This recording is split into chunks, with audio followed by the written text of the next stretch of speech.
survei 90 galaksi di alam semesta, astronom menemukan tempat bintang dilahirkan. Tahukah kalian, selain makhluk hidup seperti manusia dan hewan, ternyata bahkan sebuah bintang pun memulai hidupnya dari proses kelahiran, dan bahkan nantinya akan mengakhiri hidupnya dengan kematian.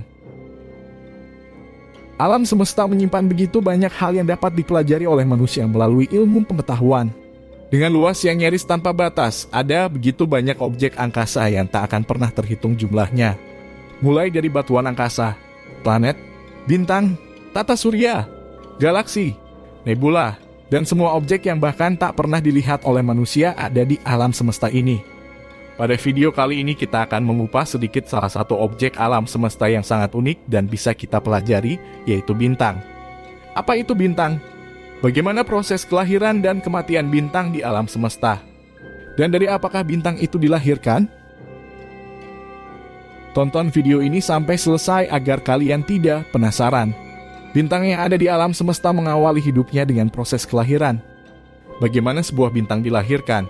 Dilansir dalam laman Scientific American, kelahiran sebuah bintang melibatkan reaksi fusi, yakni reaksi yang melibatkan atom-atom di bawah tekanan tertentu yang menyebabkan nukleusnya mengalami reaksi dahsyat. Dengan kata lain, kelahiran bintang melibatkan sebuah reaksi termonuklir di bagian inti calon bintang. Meskipun ada reaksi dari partikel-partikel lainnya, namun jika tidak cukup kuat untuk membentuk reaksi fusi atau termonuklir, maka bintang tak akan terbentuk. Itu sebabnya gaya gravitasi menjadi kunci dari pembentukan bintang. Gaya gravitasi akan menekan partikel atom dalam gumpalan gas sampai reaksi fusi terbentuk. Jika gravitasi cukup kuat untuk menekan gaya dari dalam dan luar secara seimbang, maka pembentukan bintang akan tetap stabil. Nah, dari mana partikel-partikel pembentuk bintang berasal? Partikel tersebut berasal dari awan nebula. Awan nebula merupakan kumpulan gas yang sangat masif dan berjarak beberapa tahun cahaya. Partikel-partikel dalam awan nebula dapat membentuk banyak bintang jika gaya gravitasi cukup untuk membentuk reaksi fusi atau termonuklir. Sampai di sini sudah jelas bagaimana bintang itu dilahirkan atau dibentuk bukan. Berita gembiranya, tim astronom internasional berhasil membuat terobosan baru dalam menguak induk atau asal-usul tempat pembentukan bintang, dengan melakukan survei terhadap 90 galaksi di alam semesta. Selama 5 tahun terakhir, tim peneliti internasional telah melakukan survei sistematis untuk pertama kalinya dalam mencari asal-usul bintang. Di mana bintang-bintang dilahirkan di alam semesta ini? Untuk menguak asal-usul pembibitan bintang, para astronom memetakan lebih dari 100.000 lokasi pembentukan bintang di lebih dari 90 galaksi terdekat. Setiap bintang di langit, termasuk matahari kita, lahir di salah satu pembibitan bintang ini.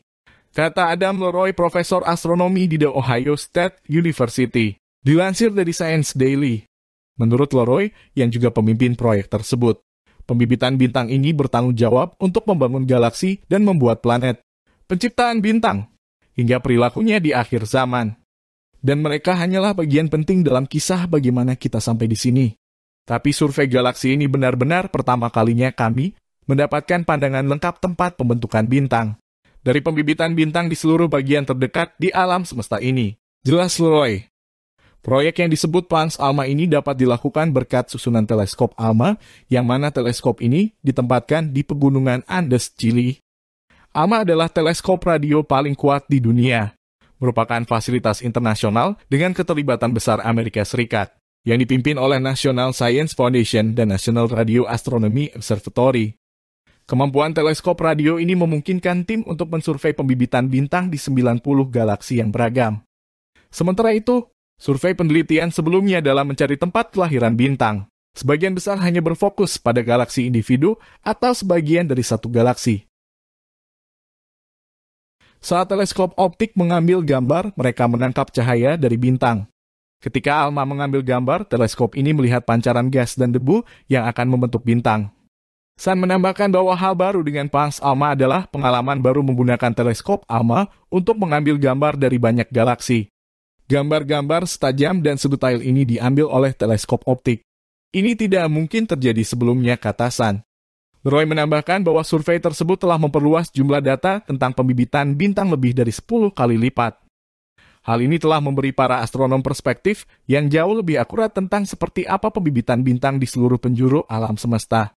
Berdasarkan pengukuran ini, tim peneliti telah menemukan bahwa pembibitan bintang secara mengejutkan sangat beragam di seluruh galaksi. Keragaman pembibitan bintang ini datang sebagai sesuatu yang mengejutkan. Untuk waktu yang lama, kebijakan konvensional di antara para astronom adalah bahwa semua pembibitan bintang terlihat kurang lebih sama katasan.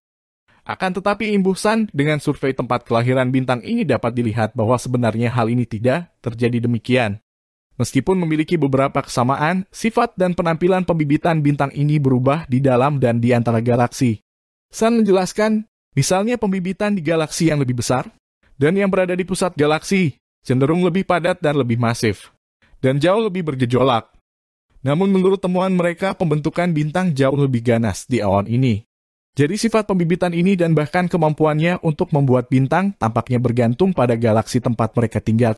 Hasil survei juga menunjukkan bahwa pembibitan bintang ini hanya hidup 10 hingga 30 juta tahun, yang merupakan waktu yang relatif singkat dalam istilah astronomi.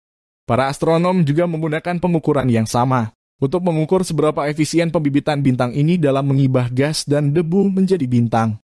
Hasilnya ternyata tidak seefisien itu.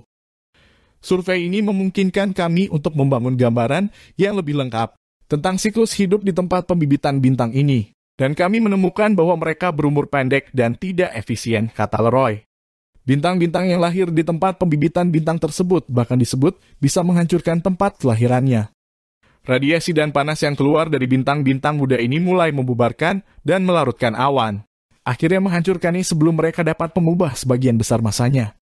Survei 90 galaksi untuk mencari tempat pembentukan bintang-bintang ini dilakukan selama 5 tahun. Hasil studi ini pun akan segera dipublikasikan dalam jurnal Astrophysical Journal Supplement Series. Lalu bagaimanakah bintang bisa berakhir dengan kematian? Kalian perlu tahu bahwa bintang dapat mati jika sudah kehabisan bahan bakar nuklirnya. Biasanya bintang dengan massa yang sangat besar akan menghabiskan bahan bakarnya dengan cepat. Begitu bahan bakarnya habis, bintang tersebut meledak menjadi supernova. Setelah bintang meledak menjadi ledakan supernova, di zona tersebut akan ada sisa-sisa dari bintang hancur tersebut yang dinamakan bintang neutron atau inti bintang yang runtuh. Jika masanya cukup besar, biasanya bintang mati akan membentuk sebuah black hole atau lubang hitam. Itu sebabnya lubang hitam memiliki gaya gravitasi yang sangat kuat dan bahkan dapat menghisap cahaya. Bintang-bintang yang hanya berukuran matahari biasanya hanya menjalani proses kematian yang biasa saja. Biasanya bintang mati dengan ukuran kecil akan menjadi sebuah raksasa merah, yakni hasil dari penggabungan helium di inti bintang. Inti dari bintang mati ukuran kecil akan tetap sebagai kate putih yang dapat bertahan miliaran tahun atau mungkin selamanya. Namun, jika bintang mati tersebut memiliki ukuran massa puluhan atau bahkan jutaan kali matahari, maka bintang tersebut akan menjadi sebuah ledakan supernova yang suatu saat akan menjadi lubang hitam dengan gaya gravitasi yang luar biasa masif. Proses kematian bintang di alam semesta sudah terjadi sejak zaman purba dan ledakannya baru terlihat di saat ini. Masih banyak hal menarik dan masih misteri di alam semesta yang bisa kita selidiki dan pelajari. Mempelajari alam semesta yang maha luas dan indah ini tentunya akan membuat kita takjub akan keindahan dan kekuasaan Sang Pencipta alam semesta. Semoga video ini bermanfaat untuk menambah wawasan kita mengenai astronomi dan sains. Dan tentunya semoga semakin menambah keimanan kita kepada Sang Pencipta. Kunjungi terus channel kami Bintang Fajar ini, karena kami akan terus mengupload video menarik lainnya seputar sains dan astronomi.